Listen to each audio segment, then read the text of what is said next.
According to this document, you signed away 60% of the bakery 3 weeks ago. No, that's impossible.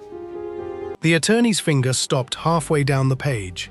She looked up over her glasses, first at Claire, then at Vanessa, and the silence in that office on Meeting Street lasted just long enough for Claire Bennett to feel her stomach drop before a single word was spoken. "I'm sorry," the attorney said slowly, "but according to this document, you signed away 60% of the bakery 3 weeks ago." Claire laughed, because it had to be a mistake, because Vanessa Cole had been her best friend since the two of them were 9 years old, sharing a lunch table at Meridian Elementary, because there was no version of this world where Vanessa would do something like that to her. If stories like this keep you on the edge of your seat, subscribe to Story Mind so you never miss our next unforgettable journey. Now, back to the story. But Vanessa wasn't laughing. Vanessa was staring at her hands, and for the first time in 36 years of friendship, Claire Bennett did not recognize the woman sitting beside her. 6 months earlier, none of this would have seemed possible. Claire ran Magnolia and Rye, a bakery on a quiet corner of downtown Charleston that had taken her 12 years to build from a folding table at the farmer's market into a shop with a line out the door every Saturday morning. She'd built it alone, mostly, after her divorce from Derek left her with a mortgage, a 16-year-old daughter named Sophie, and a stubborn refusal to fail in front of anyone who'd whispered that she wouldn't make it on her own. Vanessa had been there through all of it. She'd shown up at 2 in the morning to help frost 400 cupcakes for a wedding order gone sideways. She'd sat in the hospital waiting room when Sophie broke her arm falling off a bike. She'd cried at Claire's grandmother's funeral like she'd lost her own family, because in every way that mattered, she had. Eleanor Bennett had raised Claire more than Claire's own parents had, and when she passed away in the spring at 84 years old, she left behind a modest but meaningful inheritance. The deed to a narrow brick building on King Street that had housed a print shop for 60 years, and a note in her looping handwriting that read, "Baby girl, build something that outlasts you. Don't let anyone talk you out of it." Claire had cried reading that letter on her grandmother's porch swing, and she'd known immediately what she wanted to do. She wanted to expand Magnolia and Rye into that building, turn it into a real bakery and cafe, with seating for 60, a space big enough to host the community events her grandmother used to organize, a legacy worth the name Bennett. The inheritance covered part of the renovation. The rest would need a business partner, and there was only one person Claire trusted enough to ask. Vanessa had been working as Claire's part-time bookkeeper for 2 years, ever since her own marriage had ended, and she'd needed steady income to cover the mortgage on the little house she shared with her 12-year-old son, Eli. She was sharp with numbers in a way Claire had never been, and she'd always joked that between the two of them, they made one competent adult. When Claire proposed the partnership, offering Vanessa a 40% stake in exchange for handling the financing and the business side while Claire ran the kitchen, Vanessa had hugged her so hard Claire couldn't breathe. "We're really doing this," Vanessa had whispered. "After everything, we're really doing this together." Claire remembered thinking, in that moment, that her grandmother would have been proud, that this was exactly the kind of thing Eleanor Bennett meant when she talked about building something that lasted. What Claire didn't know was that 3 weeks before that partnership was ever supposed to close, Vanessa had already met with a real estate developer named Todd Pierce, a smooth, expensively dressed man who had been quietly buying up property along King Street for a boutique hotel project that would demolish half the block, including the old print shop building Eleanor Bennett had left behind. Todd had approached Vanessa first, not Claire, because he'd done his research and he knew exactly who controlled the financial paperwork. He offered Vanessa a number that made her sit very still in her car, in the parking lot outside his office, for almost 20 minutes before she could bring herself to drive home. $200,000, structured as a majority buyout of whatever business entity ended up holding that deed, payable the moment the sale of the building went through. Vanessa did not say yes right away. She told herself she wouldn't do it. She told herself Claire deserved better than that 36 years of friendship meant something, that Eli would grow up ashamed of her if he ever found out what she'd considered. But 2 weeks after Todd's offer, Vanessa sat in a pediatric neurology office and heard a doctor use the words early onset and degenerative in the same sentence as her son's name. and the number in her head stopped feeling like a betrayal and started feeling like a lifeline. Eli's condition had a treatment, an experimental one, available at a specialty clinic in Boston, and insurance covered almost none of it. Vanessa did the math on napkins at her kitchen table late at night, while Eli slept down the hall, and every single time, the number came out the same. She could not save her son on a bookkeeper's salary. She still tried to do it carefully, tried to convince herself there was a version of this where nobody got hurt. When Claire handed over the partnership paperwork to be filed, Vanessa quietly restructured the ownership percentages in the founding documents, giving herself 60% instead of 40%, and she buried the change in language dense enough that Claire, trusting her the way she trusted almost no one else on earth, signed without reading past the first page. Vanessa told herself she would fix it later, once Eli's treatment was underway, once the immediate crisis passed. She told herself a lot of things that spring. None of them made it easier to look Claire in the eye. The first crack in the story came on a Tuesday afternoon when Claire stopped by the bank to ask about the construction loan for the King Street renovation, and the loan officer, a kind older man named Gary, who'd known Claire's grandmother for years, mentioned almost in passing that the building's new majority owner had already been in twice that month discussing a sale. Claire stood very still at the counter. "New majority owner," she repeated. Gary looked confused, then embarrassed, then quietly pulled up the file and turned the monitor so she could see it herself. The name on the deed transfer was Vanessa Cole. Claire drove home that day gripping the steering wheel so hard her knuckles went white, replaying every conversation of the past 3 weeks, searching for the moment she'd missed the signs, and finding, to her horror, that there hadn't been any. Vanessa had been careful. Vanessa had been kind. Vanessa had hugged her in that office and meant every word of "we're really doing this together," and somehow both things were true at once. The love and the betrayal, tangled together so tightly, Claire didn't know how to pull them apart. That night, Claire didn't call Vanessa. She sat at her kitchen table with the original partnership documents spread out in front of her, reading every line for the first time the way she should have from the beginning. And she found the buried clause, the 60-40 split, reversed from what she'd agreed to verbally, her own signature at the bottom of a page she'd trusted enough not to question. Sophie found her there at midnight, still in her apron from the shop, and asked what was wrong. Claire didn't have an answer that made sense yet, not one she could say out loud. "I think," she finally told her daughter, "that I gave away something I can't get back, and I don't understand why." The confrontation happened 2 days later, in the attorney's office, the moment this story began.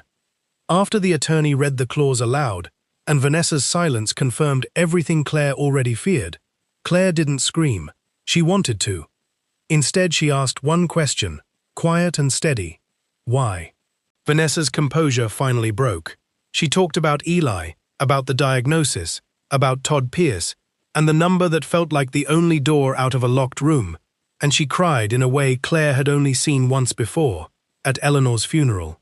"I was going to tell you," Vanessa said. "I was going to fix it once Eli started treatment." Claire believed that Vanessa believed it. That didn't make the betrayal smaller. It made it worse, in a strange way, because it meant Vanessa had looked at her every single day for 3 weeks and chosen silence over honesty, chosen Todd Pierce's number over 36 years of trust. "You should have told me," Claire said. "I would have found a way to help you. I would have found a way to help both of you. Instead, you took the one thing my grandmother left me, and you didn't even ask." Word moved fast, in a neighborhood the size of downtown Charleston, and within a week, Claire understood the full shape of what she was facing.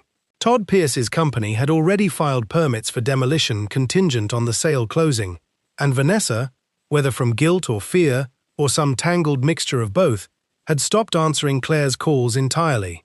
Claire's own attorney, a sharp, no-nonsense woman named Diane Ferris, who had handled Eleanor Bennett's estate, told her plainly that the paperwork, on its face, was legally binding. "Vanessa's name is on the majority ownership," Diane said. "Unless we can prove fraud, coercion, or that she breached a fiduciary duty in a way that's provable in court, this is going to be an uphill fight." Claire sat across from Diane's desk, with her hands folded so tightly Her fingers ached, and she asked the only question that mattered. Can we win? Diane didn't answer right away, and that silence told Claire everything she needed to know about how hard this was going to be. The pressure came from every direction at once, the way it always does when a life quietly starts falling apart. Sophie's first tuition payment for the state university was due at the end of the month, money Claire had been counting on the bakery's expansion to help cover through a small business line of credit tied to the King Street property, a line of credit that evaporated the moment the deed's ownership came into question.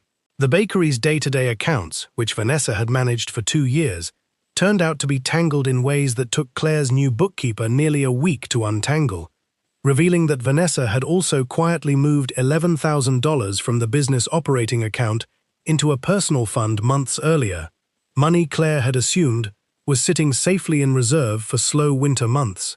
Claire found herself doing inventory in the back kitchen at 11 at night, flour on her hands, and tears she refused to let fall, trying to figure out how a woman who loved her enough to sit beside her at a hospital bed could also be the reason she might lose everything her grandmother had built. Her cousin Marissa, the only other Bennett relative left in Charleston, didn't help matters. She'd always resented that Eleanor left the King Street building to Claire instead of splitting it between the grandchildren, and when word reached her about the mess with Vanessa, she showed up at the bakery uninvited to suggest, not gently, that maybe Claire should have listened to her years ago instead of trusting outsiders with family property. "I'm not trying to make this harder," Marissa said, in a tone that made clear she didn't much care either way. "I'm just saying Grandma should have known better, and so should you." Claire asked her to leave. It was one more voice in a chorus, telling her she'd failed, and she was running out of room to carry all of it. The turning point came from an unlikely source, Gary, the loan officer, who called Claire one evening after the bank had closed, speaking carefully, clearly worried about his own job security in doing so. He told her that Todd Pierce's company had approached 3 other property owners on that block with similar deals in the past year, and that in at least one case, a small business owner named Harold Kim, who ran a tailor shop 2 doors down, the buyout language had been almost identical to Vanessa's paperwork, right down to specific dollar figures and clause structure. "It's not proof of anything on its own," Gary said, "but it made me wonder if somebody wrote that contract language once and just kept reusing it." Claire thanked him and hung up, and for the first time in weeks, she felt something other than grief. She felt the beginning of a plan. She met with Harold Kim the next morning before his shop opened, bringing coffee and the small mercy of someone else who understood exactly what it felt like to watch a life's work slip through a gap in fine print. Harold had refused Todd's offer 18 months earlier after his own accountant caught irregularities in the contract, and he still had the original documents in a filing cabinet in his back room. Side by side, Claire and Diane Ferris compared Harold's rejected contract to Vanessa's signed one, and the pattern was unmistakable. The same boilerplate language, the same structure designed to bury a majority transfer inside what looked like a routine partnership filing, the same signature block positioned so a trusting reader would sign before reaching the real terms. This wasn't the first time Todd Pierce's company had used exactly this method. It was a pattern, and patterns, Diane told her, could sometimes be proven in court even when a single instance couldn't. Diane requested records from 2 other closed deals on the block through a subpoena, and what emerged over the following weeks was a portrait of Todd Pierce far more calculated than Claire had imagined. He hadn't just approached Vanessa with a generous offer born of opportunity. He'd specifically targeted people under financial or personal strain, researched their vulnerabilities, and structured contracts designed to obscure what they were actually signing. Vanessa hadn't been the first person he'd found a crack in. She'd been the latest in a pattern he'd refined against people desperate enough not to look too closely. That didn't erase what Vanessa had done. It reframed it. Vanessa had made a choice, a wrong one that hurt someone who loved her. But she hadn't invented the trap. She'd walked into one built with practiced precision by a man who understood exactly how to make betrayal feel, to a frightened parent, like the only responsible thing left to do. Claire drove to Vanessa's house on a Thursday evening, uninvited, the first time she'd seen her former best friend face to face since the attorney's office. Vanessa answered the door looking thinner than Claire remembered, dark circles under her eyes. and behind her, faintly visible down the hallway, Eli sat at the kitchen table doing homework, oblivious to the storm that had swallowed the two women who loved him most. "I'm not here to yell at you," Claire said, though every part of her still wanted to. "I need to know if you'll tell the truth about Todd Pierce's contract. Not for me, for yourself. Because right now you're protecting a man who used your son's illness to steal from your best friend, and I don't think that's who you actually are." Vanessa didn't answer for a long moment, and when she finally spoke, her voice cracked in a way that told Claire the guilt had been sitting on her chest every single night since this began. "I've been sick about it," Vanessa whispered. "I keep telling myself I'll fix it once Eli's better, and I know that's not an answer. I know it's not enough." "It isn't," Claire said, gently but without flinching, "but it can be the start of one." It took another week of careful, quiet conversation, but Vanessa eventually agreed to testify to what she knew about Todd Pierce's contract practices, including a recorded phone call in which Todd had explicitly instructed her on how to structure the ownership clause, so that, in his words, she won't notice it if she trusts you. Diane Ferris filed suit against Todd Pierce's development company for fraudulent inducement and against the deed transfer itself, and within 3 weeks, Claire found herself sitting in the second row of a Charleston County courtroom, a room she had walked past 100 times without ever once imagining she'd sit inside it, fighting for the building her grandmother left her. Todd Pierce arrived that first morning in a charcoal suit that probably cost more than Claire's entire kitchen renovation, flanked by 2 attorneys from a firm whose name took up half a floor of a downtown office tower. He didn't look at Claire as he walked past. He didn't need to. His confidence filled the room before he'd said a single word, and Claire understood, watching him settle into his chair with the ease of a man who had never once lost anything that mattered to him, exactly why 3 other property owners on that block had signed contracts they didn't fully understand. His attorney opened by describing the transaction as a straightforward business deal between consenting adults, a partnership restructuring that Claire herself had signed, notarized, and unchallenged for months. "There is no fraud here," he told the judge, "only a business owner who now regrets the terms she agreed to." Diane Ferris didn't raise her voice when it was her turn. She simply walked the court through Harold Kim's rejected contract first, laid out beside Vanessa's signed one on a screen, where the judge and jury could see, sentence by sentence, how identical the buried ownership language was between 2 supposedly unrelated deals negotiated 18 months apart. Then she called Gary to the stand, and the loan officer, visibly nervous but steady, confirmed that he'd seen the same clause structure appear in at least 2 other property transactions on that block within the past year, each one involving an owner who'd been going through a documented personal or financial crisis at the time of signing. Todd's attorney objected repeatedly, calling it circumstantial, calling it coincidence, and each time the judge allowed the testimony to stand. Then Diane called Vanessa. Claire watched her former best friend walk to the witness stand in a plain navy dress, hands trembling slightly as she was sworn in, and felt something twist in her chest that wasn't quite anger and wasn't quite grief, but lived somewhere in the space between them. Vanessa's voice shook at first as she described the meeting where Todd Pierce first approached her, the number he offered, the way he'd framed it not as theft, but as an opportunity she'd be foolish to turn down.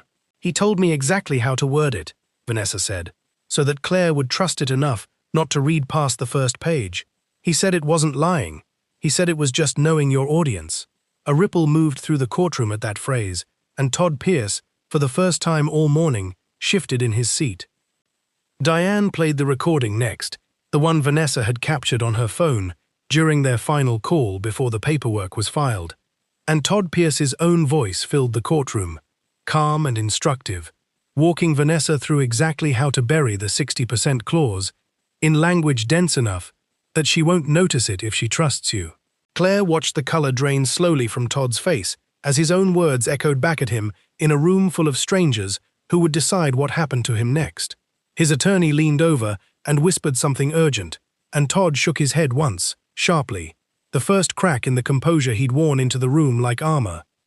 On cross-examination, Todd's attorney tried to paint Vanessa as an unreliable witness, a woman motivated by guilt and self-preservation, someone who might say anything now to escape her own liability. "You participated in this fraud willingly," he pressed her. "You signed the documents yourself. Isn't it true you're only testifying now because you got caught?" Vanessa's hands were still shaking, but her voice, when it came, was steadier than it had been all morning. "I did something wrong," she said. "I'm not asking anyone to pretend I didn't. But he built this. He found people who were scared, and he taught them how to hurt the people who trusted them, and he did it more than once. I know because I was one of them, and I wasn't the first." The courtroom was silent long enough that Claire could hear the air conditioning humming overhead. The judge called a recess before closing arguments, and it was during that recess, in the hallway outside the courtroom, that Todd Pierce's attorneys approached Diane Ferris with a settlement offer, one that grew twice in the span of 20 minutes, as they watched the recording replay in their own minds and recalculated exactly how much a public verdict, finding a documented pattern of fraud, might cost their client's entire business going forward.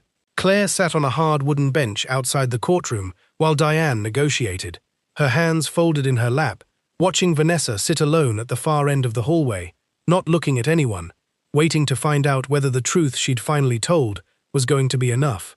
It was.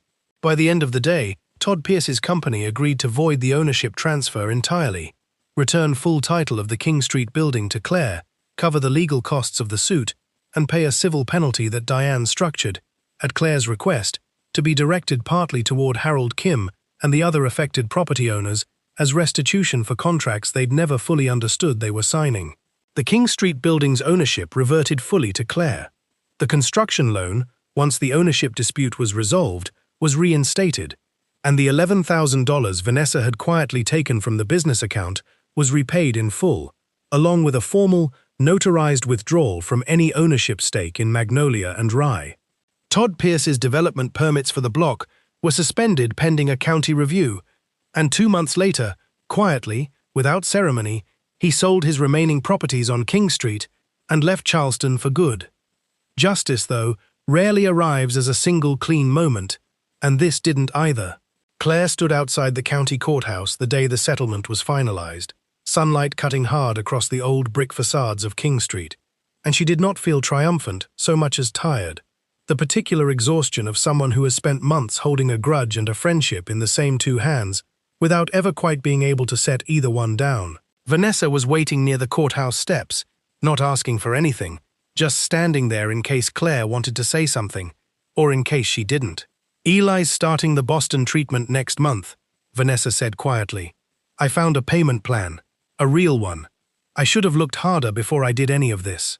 Claire nodded slowly.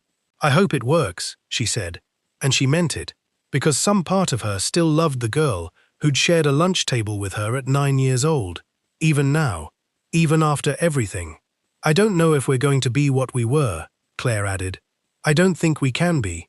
But I don't want you to disappear from my life either. I just need time." The renovation of the King Street building finished 4 months later, and Magnolia and Rye reopened with 60 seats. A mural in the front window, painted with Eleanor Bennett's handwriting, stretched across the brick in gold script. The same words from her final letter: "Build something that outlasts you." Sophie stood behind the counter that first morning, home from her first semester at college for the long weekend, ringing up the first customer of the new era, while Claire iced sheet cakes in the back, the way she had for 12 years, hands steady now, in a way they hadn't been in months. Harold Kim came by with a bouquet of flowers and stayed for coffee, the beginning of what would become a real friendship, built on the strange, specific solidarity of two people who'd survived the same storm. Vanessa didn't come to the opening. She sent a card instead, no explanation needed, no expectation attached. For Durf. Just a short note that read, "I'm proud of you. I'm sorry it took losing something to remember what mattered." Claire kept it in the drawer beneath the register, not as a wound she nursed, but as a reminder of how easily love and betrayal can live in the very same heart, and how the only real answer to that truth is choosing, every single day afterward, who you decide to become. Thank you for spending your time with StoryMind. If this story moved you, let us know your thoughts in the comments. Would you have made the same choice?